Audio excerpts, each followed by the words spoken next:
everybody, and welcome to Follow Up Friday at Self-Help FAQ YouTube channel. And I'm Barb, your host. And today we have just one viewer question, so it's going to be quick, but not too quick. Today's question comes from Snoopy622, a regular subscriber and a regular asker of questions. And today's question, he says, so how can I stop bringing half my stuff to a storage unit every time I have an apartment inspection? Well, I hear you. That kind of stress is real. When you're hauling stuff out just to pass an inspection, that's not organizing, that's surviving. And honestly, I've heard this story before. It's even happened to me, so you're not alone.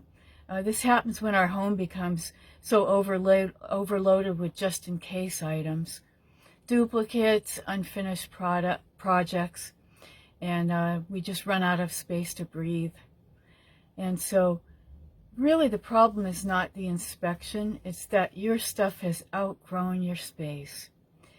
And storage units often feel like a solution, but they become a pressure valve. We let off steam and instead of facing the pile. So how can we break the cycle? Well, in my opinion, you have to pick one category that gets the most moved. Like, what is the biggest thing that you have to move? And ask yourself, why am I keeping it? Why am I hiding it? So I think you should set a fit rule. If it doesn't comfortably fit in your space, then it has to go. And you can use the inspection deadline as your ally. Commit to letting one to three items go before that inspection date. Some tools that help we went over on Wednesday. You have to pick a method that best fits your style. Whether you need something that's visually more appealing, if you have emotional ties to things, maybe you can use something time-based, like we talked about. I think it was Fly Lady was time-based. And you could also use something called a staging area in your home or apartment, which would be either a box or a bin, where if you're just sort of doing your daily things and you come upon an item that you think, maybe I might want to get rid of this, but I'm not sure yet, and I don't have time right now to think about it. So a box or a bin, hopefully a see-through bin, you could just toss it in there for the time being, and then you can make a date to look at it and a time to look at it. That's your staging area. So right now, I want to give you a list of about 20 things, quick things that you can take a screenshot of this and go through these 20 things. Pick some things that might work with your personality, your time constraints, and let me get that on our screen next.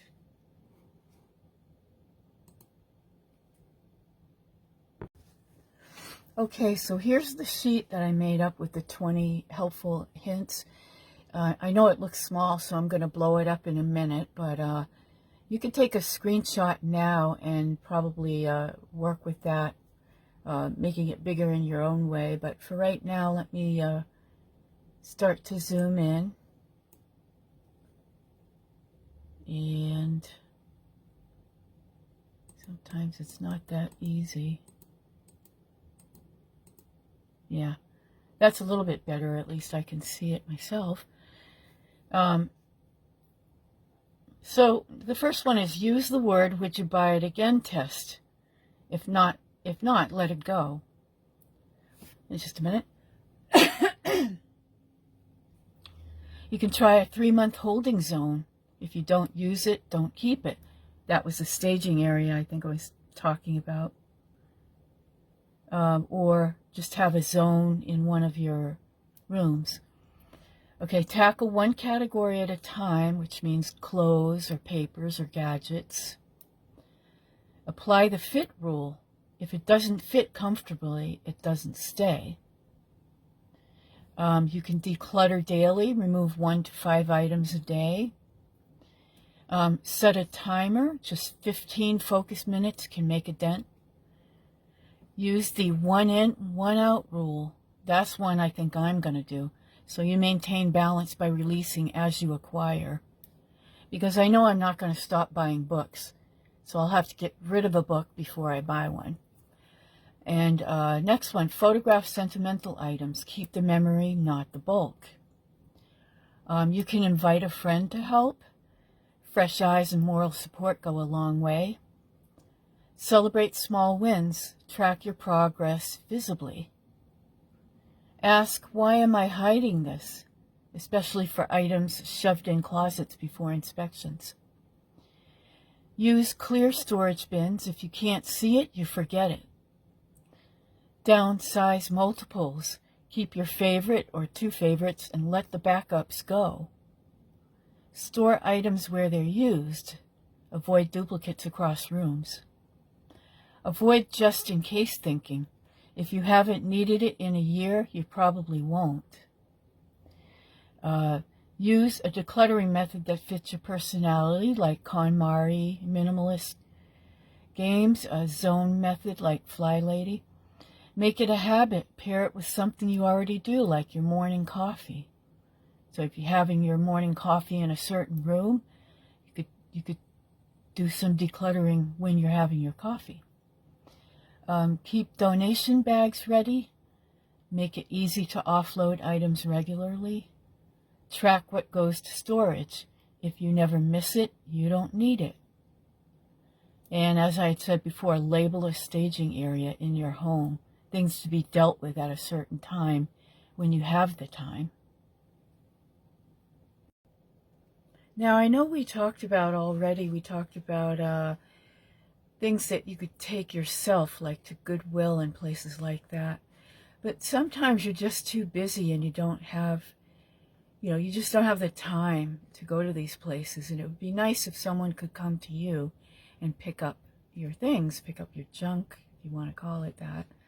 And so I know of about 3, and I want to share those with you now. 2 of them you do have to pay for. One, they say that they'll take them away for free, but they would prefer that you give them at least a little donation, close to free anyway. Let's take a look at those websites. Here's one I think that a lot of you are familiar with, 1-800-GOT-JUNK. And that is the name of their website, 1-800-GOT-JUNK.com. And this one you do have to pay for. They price in 3 ways: by single item, by multiple items, and by the truckload. So you could put in your zip code, check availability, or you can give them a call and talk things over with them and find out how much it might end up costing you. Here's one I'm familiar with, Trash Can Willie's Junk Removal Service. I have used them before and I was very happy with them. They can do same-day pickup. They price by volume and weight and removability, not by truckload. And they will actually pay you for some items if they think they can resell something, like your couch or something like that. Then what they do is they'll give you a quote, and then they take money off the quote if they think they're going to resell something for you. And you can give them a call. They've got their number on there, 603-490-2177. And that's Trash Can Willie's. And their website is trashcanwillies.com. Okay, here's one that's in your area, Snoopy622, that you might want to check out. They say that they will take away some of your junk for free, but they actually work on donations. So that makes me think that they are new to the business and they're just starting out. So you'll have to do your due diligence with this probably new company. And it's called Project Birdie Upcycles. And the website is listed as Project Birdie Upcyc, so that's UPCYC, Wix site, wixsite.project-birdie-upcyc. So that's about all I know about them. You can look through the website here. There's not much to it. I think it's just a landing page. So they tell you about what they do. Says what they pick up, what they can't accept, how to prepare your items. Tipping is optional but greatly appreciated. They have a Venmo and a PayPal, cash tips, and where they take your items. And they reserve the right to refuse items at their discretion. So you probably want to look around the internet, see if they've got social media. I think they do, but I'm hoping that it's not a scam. I'm not sure. Probably not, but you'll have to look around and make sure that they're legitimate. Okay, that's it for today's Follow-Up Friday. I appreciate very much you stopping by and going through the Blue Journal with me and hanging out on Wisdom Wednesdays and Follow-Up Fridays for your questions. And I'm going to take a week off, and then we'll go through July with something to do with helping people who are independent and or alone. So if you're independent and or alone, I'll have some things for you to check out. So I'm looking forward to that. Hope you are.